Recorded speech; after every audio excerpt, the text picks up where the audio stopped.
Hello, today we will be talking about hot men.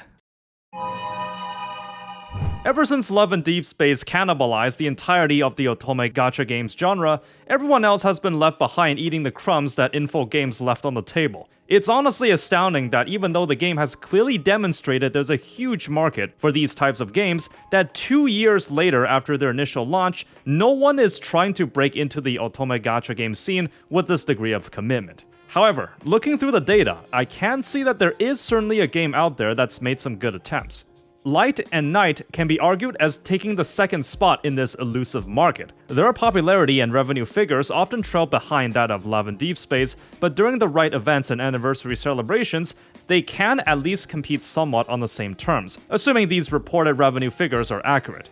If we consider that Light and Night doesn't actually have a global version, then that's actually kind of impressive. My name is Psyche, and after playing on the traditional Chinese servers for a week or so, I want to cover the game today.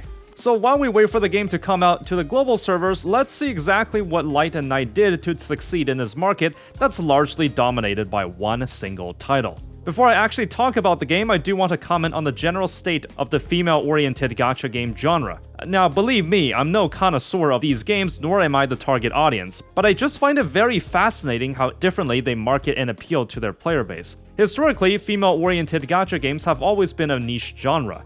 I only found out years later, after it launched, that MiHoYo made one that's called Tears of Themis. The fact that it's not even on the Hoyo launcher tells you basically everything. Despite the massive scale of the company itself, this game has been fairly underground for the entirety of its runtime. That is, until Infold Games dropped the bombshell that is Love and Deepspace. This game basically dominated this niche for the past 2 years. Now, I personally reviewed the game, and I can admit that quality-wise, it's an extremely high-quality game with actual gameplay that's functional and contains some mechanical depth. The majority of other ones out there don't have this level of detail, Light and Night included. However, if it's something people should know, it's that these types of games are typically stingier than mainstream gacha games. They often try to appeal to the player emotionally, and know that they have a product that you want.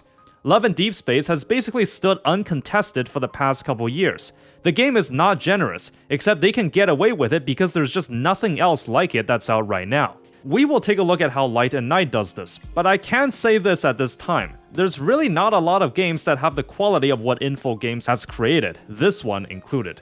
Getting the game to work was a bit of a pain as there's no official global version, and getting credentials to play on the Chinese servers can be quite troublesome. What I did was use the traditional Chinese server which allowed accounts with Google, then work some VPN magic. Sure enough, I was able to get it running on an emulator. Light and Night is specifically developed by Aurora Games and published by Tencent. It first debuted in June of 2021 in China, and has been one of the top sellers in this niche. 4 years later, there is no global version yet. So what's Light and Night about? Well, the game can only be played in portrait mode, so no full screen for you. The protagonist is a designer for a clothing agency on her way up the career ladder. There's no elaborate character creation, so unfortunately I can't unleash my artistic skills. Your backstory is that you have always inspired to become a top-end designer. That's kind of it. Along with your colleagues, you're currently designing your own articles of clothing for the upcoming Worsen Prize Awards, where the winner will undoubtedly gain a tremendous amount of prestige, boosting your career forward in a big way. Along the first couple chapters, you're introduced to the majority of the 5 main male cast members. They generally have their personalities quite distinct, so there's a bit of something for everyone. Being in the market for many years, it boasts having 30 story chapters at this current time. Also, I just need to point this out, that I also found it's a common trend in these gacha games with an all-male cast that there's no skip button for the story. But I think I actually have a good theory for this. In a mainstream gacha game, the story is more or less optional. It might be good, but maybe not so good. In the end, you generally have the freedom if you want to pay attention to the story or not. Because these games try to appeal to its players from a more emotional angle, trying really hard to sell you the fantasy of really living in this world with all these colorful characters around you, it has to try keeping your attention to it. If you zone out of the story, then the entirety of the game falls apart. Anyways, I'll do a brief overview of the first bit of the story with some of the dialogue translations done by me. And this is where you'll be introduced to the 5 potential love interests with their own backstories. While the characters are introduced in Chinese, they do have official English names, so I'll be using those. Jesse came off as the more cheerful and open type. Just like you, he's returned to the city to advance his career path. As expected of the childhood friend, he knows the protagonist at a deeper level and is the youngest of the main cast. Osborne is, to put it simply, the bad boy. He is a professional racer who somehow seems to hang around the designer studio you work at. Unknown to you, he also has a dangerous side job where he gets hurt frequently. If you ask me, I think he comes off as a bit stereotypical, though it makes perfect sense why the game would design one of these as a love interest. Evan is the new CEO of the company that you work at. You previously bumped into him in the cafe, and he's basically the more mature and gentle type. The people in the story basically glaze him up as a super serious and elusive figure that until the official announcement from the company, no one knew what he looked like. Guess you got early access though.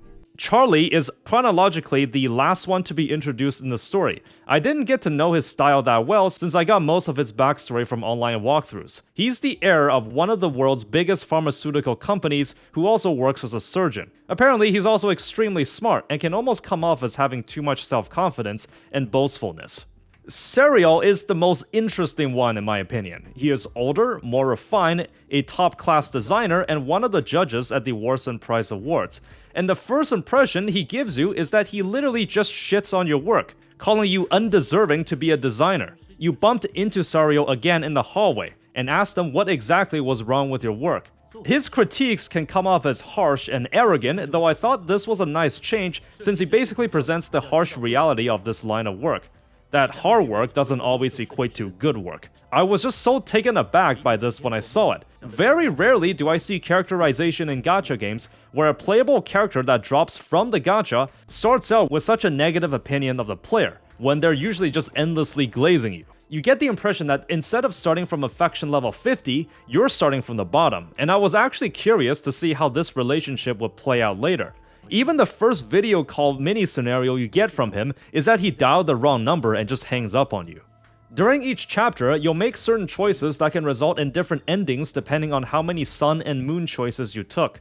To my surprise, it's not one of those fake choices you see in a lot of gacha games, but the option you pick actually affects how the scene plays out. The story will also have some supernatural elements, like spirits or what-if scenarios with the characters having alternate versions from a different timeline.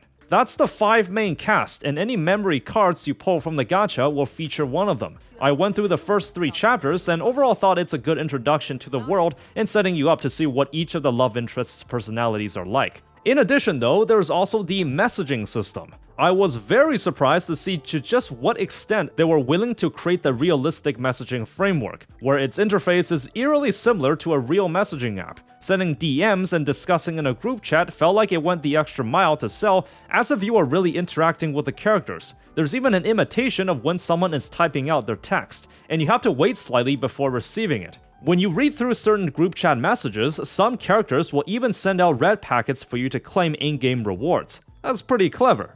There are, of course, side stories and tailored stories involving specific character cards if you pull them, but these are reserved for the rarer cards. However, story is one thing. It's still a game, so how's the gameplay? Well, unfortunately, if you wanted something meaty, you're better off sticking to Love and Deepspace, because this game is more or less just a collection simulator. You'll select up to 5 memory cards of varying elements into a level, where they will appear in a queue. Your job is to break these puzzle pieces by dragging the memories towards them.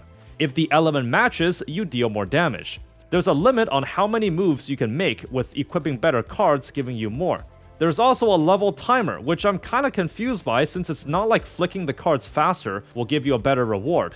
If you run out of moves, the level just ends, tallying whatever score you had. In a nutshell, you want to form a lineup of cards that match the element the level wants, but generally this won't matter that much until you get to the harder stages. The cards with higher rarities would naturally give you more stats, which basically just turns the game into a stat check. It's pretty bare bones, but something I do want to give kudos for is the person that did the music.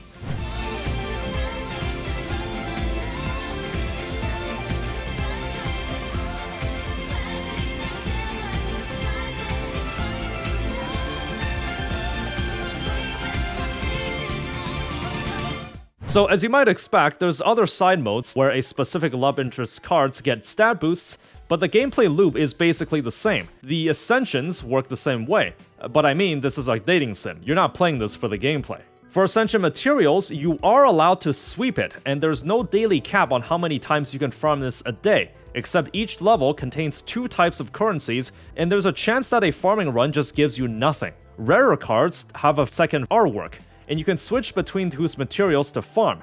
This mode does not require stamina, except it's limited to 10 times a day. At certain points in the story, you'll also mimic designing and creating an article of clothing, where you do this simple rhythm minigame. There's also some daily commissions you can do, but this ties more into progression.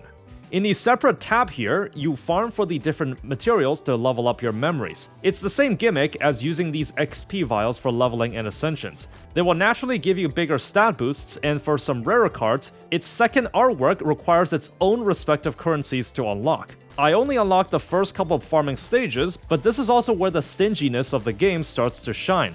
I thought that for a game with an extremely simple gameplay loop, you can just sweep the levels after you full clear it. But the game says, nope, you need to buy the monthly VIP pass for that. Indeed, for certain farming stages, while you can auto-battle it again and again like a plebeian, if you pay a little extra, you get that extra bit of convenience. The feature is in the game, it just doesn't let you use it. Also, there's a daily cap on how many times you can farm a stage, so you're not allowed to auto-battle the XP vial stage more than 10 times a day. I only played the game for like a week, and I actually ran out of the common gold currency when I tried to level a second unit to 40. In most gacha games, you'll typically run out of the XP books before the gold, so this is also one aspect the game is gonna time gate you. There's also some meta progression involving upgrading the innate elemental points you start off with when starting a stage, as well as increasing the multiplier on how many element points you get.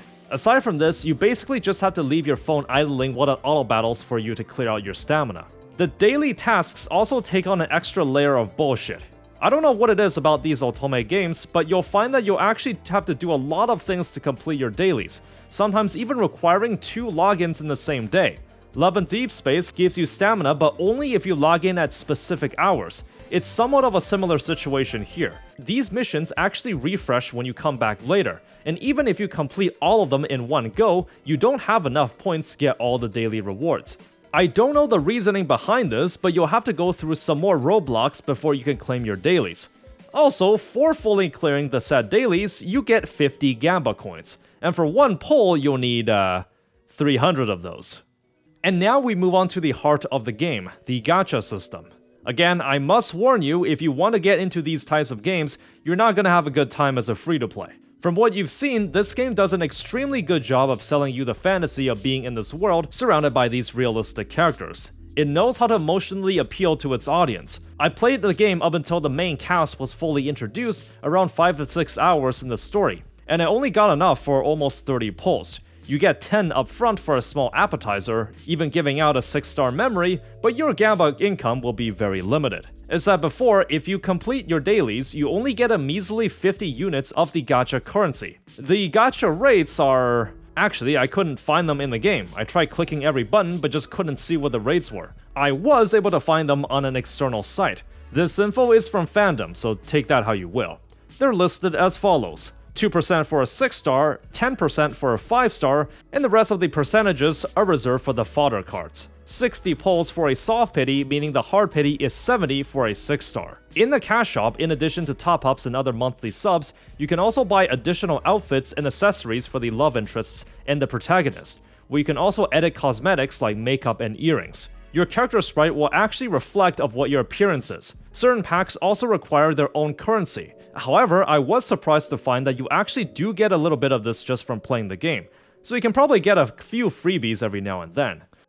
Overall, Light and Night is a casual dating sim with extremely simple gameplay but well-written characters and story. The amount of attention and care put into making the different love interests come to life is pretty staggering, and I myself am almost tempted to continue playing just to see how the different relationships play out. That is, ignoring the fact that the further chapters of the story is time-gated behind your player level. So yeah, you're not getting peak fiction all at once.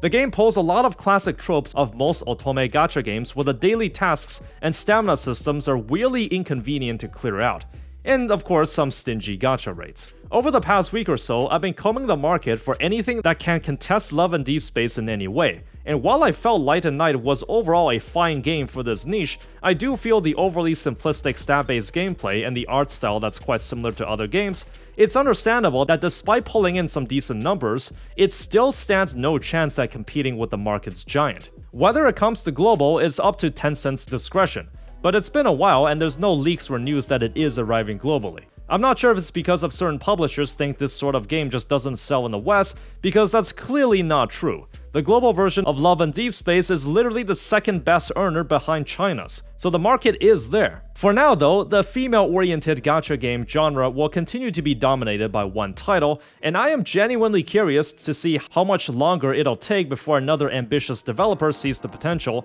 and makes a worthy competitor. Anyways, let me know if this video has somehow got you interested in the game, or if it was a cool deep dive into a side of the gacha market you've never seen before. If you want to catch more gacha related content and analysis, subscribe to the channel. You can also support for what I do for as little as $2 a month on Patreon. As always, thank you for watching, be sure to spend moderately, and have fun out there.